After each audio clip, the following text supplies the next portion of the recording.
Live from WTVO Rockford and your home team.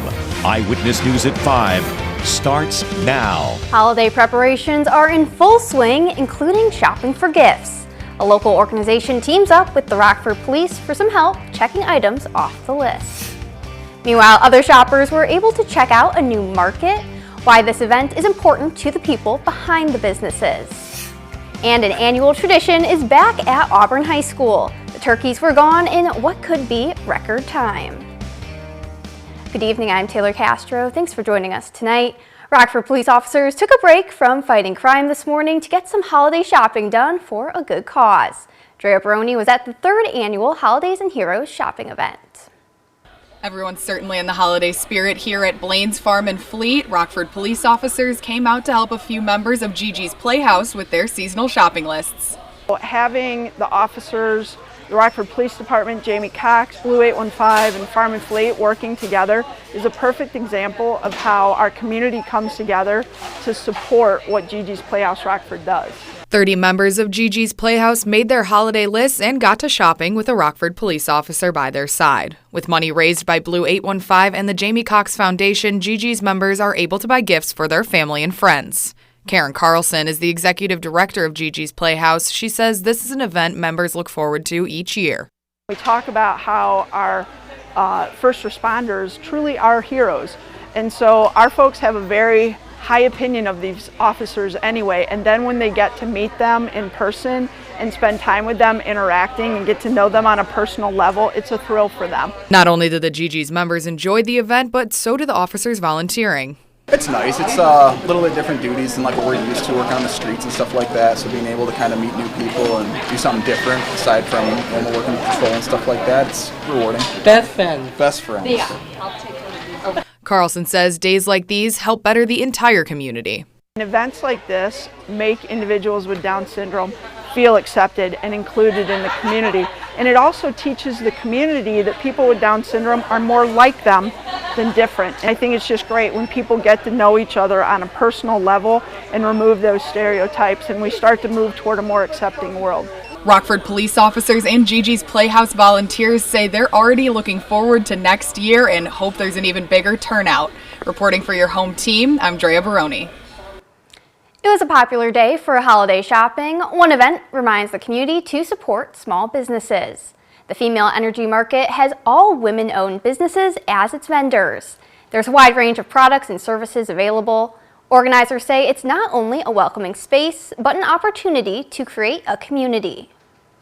Community means a lot to us, especially as women-owned businesses. It's rare to find an all-women's market, so we just really aim to provide a space for people to have a one-stop shop to browse various different vendors and artists, performers. Another market will be held next summer.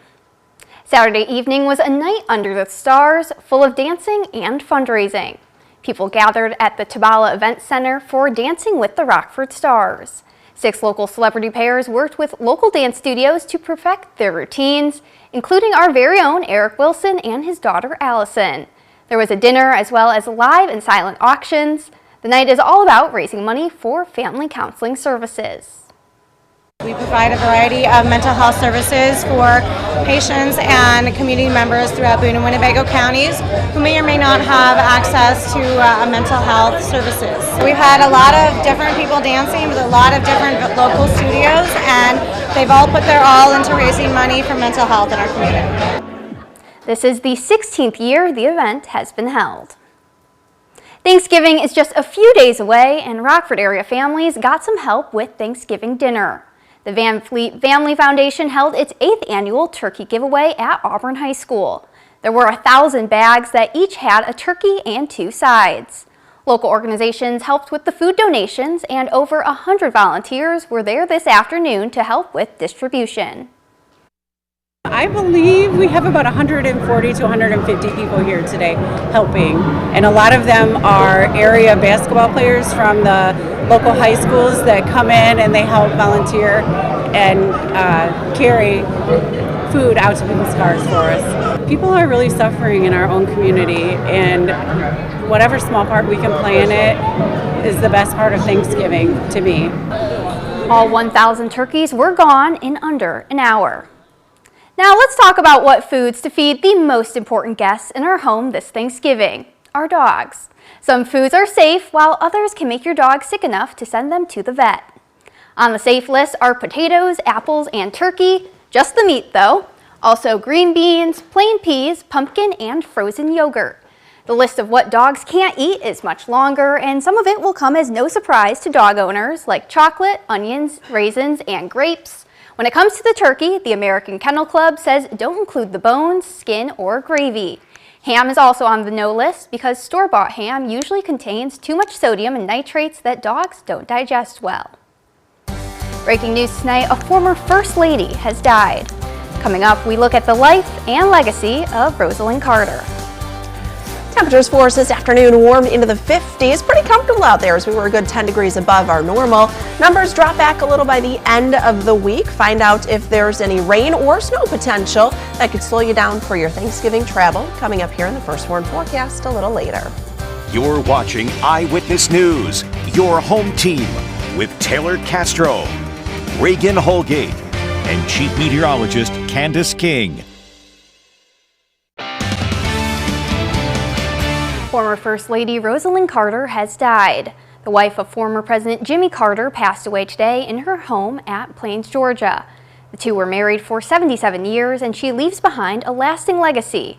Rosalynn redefined the role of First Lady, involving herself in the work of the White House. She became the first First Lady known to regularly sit in on cabinet meetings and took on her own policy portfolio, becoming the nation's first public figure of her stature to destigmatize and support mental health. After her husband left the office, the pair continued their work through the Carter Center. Rosalynn Carter was 96 years old. National data says smoking among teenagers is continuing to rise. Teachers and students at the University of Illinois are doing something about that. They're preparing a youth tobacco study for 150 schools across the state at the College of Applied Health Sciences. The Illinois Department of Public Health gave them $650,000 to conduct surveys that consist of multiple questions on the issue. E-cigarettes, traditional smoking, and asthma are some of the many topics students will see. One professor says it's the first time in nearly 10 years Illinois has had a survey, and a lot has changed in terms of tobacco use in that time. The problem is it's more prevalent among middle and high school students. She hopes that these findings will stop the use of harmful drugs once and for all. Although we can't say, like, here's the prevalence of smoking in your school, that's not what our sampling is designed to do, but we can provide them, the school administrators, nurses, et cetera, back Illinois-specific data so they can at least go, wow, here's, the system that our kids are living in, and at least gives them a better idea than just the national rates.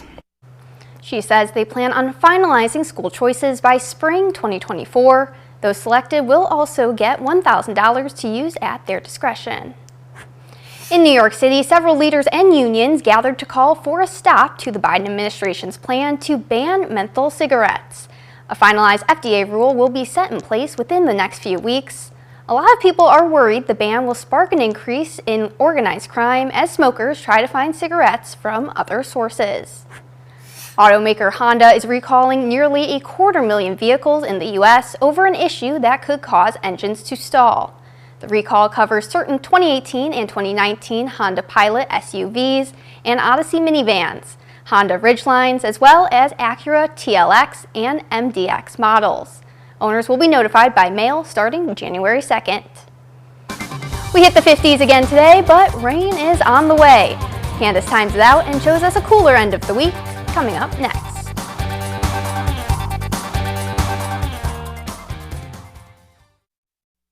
Now, your First Warn weather forecast from Chief Meteorologist Candace King.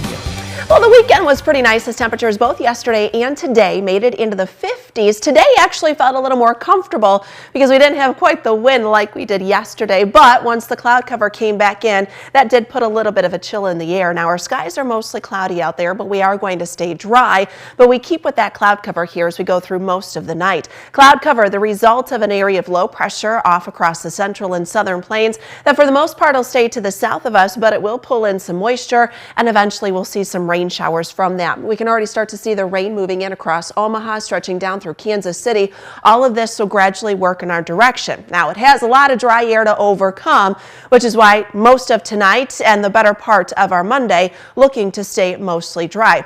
We may see a light shower or two work in about 3-4 o'clock tomorrow afternoon, but some steadier rainfall moves in after sunset tomorrow, and that'll stay with us early Tuesday. Temperatures here as we go throughout the afternoon. As the wind picks up from the east and northeast, it does get pretty windy tomorrow. Temperatures will make it into the mid and upper 40s, so pretty close to where we should be. As we pull in more moisture, we'll start to see a couple of lighter rain showers work in from the south and then gradually pull to the north as we go throughout the afternoon. Any rainfall that does come down mid to late afternoon tomorrow, not expected to be heavy and more spotty and scattered in nature until we get through about late Monday night. After midnight, as that low pressure system works closer to us, we overcome that dry air. I think we see some steadier rainfall that'll take us into early Tuesday. Winds pick up from the northeast Tuesday morning. Drier air comes in with a cold front that'll pass through mid-morning. Early on, we could see maybe a snowflake or two mix in, not expecting any accumulation, and majority of this coming down is all liquid there. But by the afternoon, things will start to clear out. We'll see some sunshine, but the wind picks up from the north and northwest going into Tuesday afternoon, Tuesday evening. We are then dry for Wednesday and Thanksgiving and most of Friday and into Saturday, although we'll keep an eye on a system that passes a little more to the south of us. So when we look at our rainfall totals, generally around 1/4 of an inch up to 1/2 an inch. You've got some heavier rain that'll kind of stay focused further to our southeast. Their totals of about 1/2 an inch up to an inch could occur mostly from northwest Indiana stretching down through east central Illinois. So that's kind of where that axis of heavier rain is set to fall. As far as any impacts to your travel, that would be if you're heading out Monday evening, you'll run into some rain showers or early Tuesday, but by Tuesday afternoon, things will start to clear out. Wednesday, Thursday, temperature is actually trending a little warmer than what it did look like a couple days ago, as that colder air has been kind of pushed back just a bit. And we get more of a west and southwest wind. So this will actually bring our temperatures into the low to mid 40s for Wednesday and Thursday. So pretty seasonable, just a little breezy at times. Once we get into Friday, cold front comes through. That'll settle to the south of us. So we may have a couple of showers there in central and southern Illinois that could also mix in with a few snowflakes there as well. We'll watch to see if that trend works a little further to the north, but temperatures will drop back as a result of that. So we still look to see the 30s return once we get into Friday, Saturday, and Sunday of next weekend, but up until then, our numbers are in the 40s. So 48 degrees for tomorrow, 44 on Tuesday, 43 on Wednesday. We're up to 42 on Thursday afternoon. Overnight lows will get a little cool with those temperatures in the 20s, and then we'll see those 30s return there, Taylor, as we head towards next Friday and Saturday. Thanks, Candace. Reagan's in next with sports. The Bears in action against the division-leading Lions today. It was either boom or bust with QB1 back in uniform.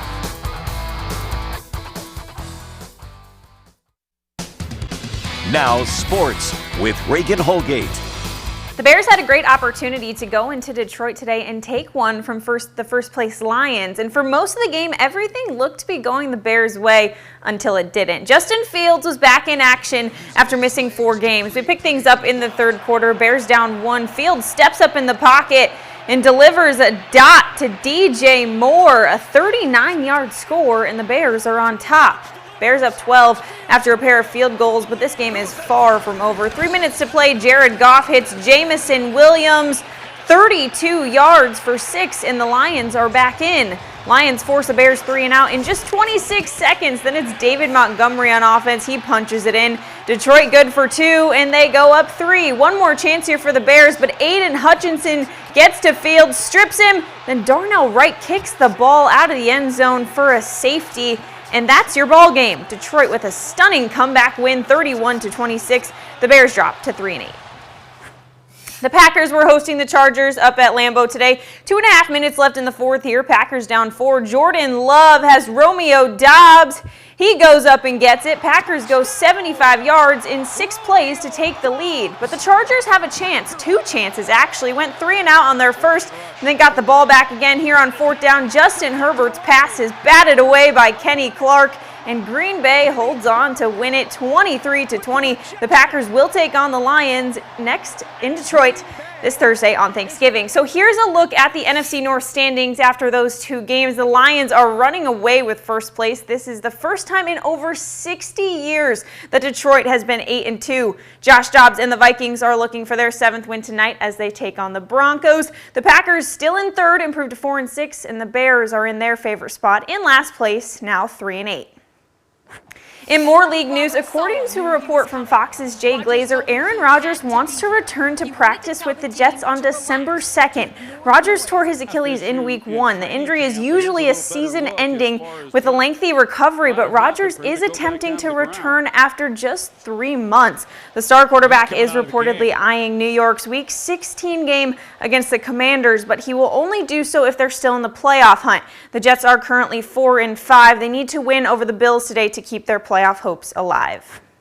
And the Blackhawks are set to play their 3rd game in the last 4 days. They lost to the Predators last night 4-2. They will try and stall a 3-game skid as they host a struggling Buffalo team tonight. This is the first time these two teams have squared off this season. Opening puck drop will be at 7 p.m. And the Ice Hogs had a 3 o'clock start this afternoon in Iowa against the Wild, and the Hogs lead 2-1 right now in the 3rd. That's sports. We'll be right back. Well, we had an absolutely beautiful weekend, but will it last through the holiday? You know, the holiday, Wednesday, Thursday, looking pretty nice, actually. I know just a few days ago, it looked like temperatures could be in the low 30s, a lot of cold and wind. It's kind of changed a little bit as that colder air has been pushed off. Some will still see it, but maybe not until Friday, Saturday of next weekend. So at least no big major issues for travel concerns, especially for those coming across the Midwest. Things are pretty quiet out there tonight. We've got the cloud cover in play. We won't really see any rain showers move in until about this time tomorrow. Of course, the First Warn interactive radar always on mystateline.com. We briefly drop, I think, into the upper 30s here tonight, but then we'll climb into the low 40s for the start of tomorrow. We don't gain much, only in about 48 for the afternoon. Winds pick up tonight and tomorrow, so tomorrow is going to be a windy day. East and northeasterly wind at about 30 miles per hour. Got a couple of rain showers that'll move in by tomorrow evening, about a 1/4 of an inch up to a 1/2 inch. Nothing too significant, but we definitely do need the rainfall. Some of that could mix in with a few snowflakes early Tuesday, but we'll clear things out. Temperatures will drop back some Wednesday, Thursday, and then we'll see the 30s return by Friday, Saturday, most likely seeing some precipitation in central Illinois Friday night. Thanks, Candace, and thank you for joining us. We'll see you at 10.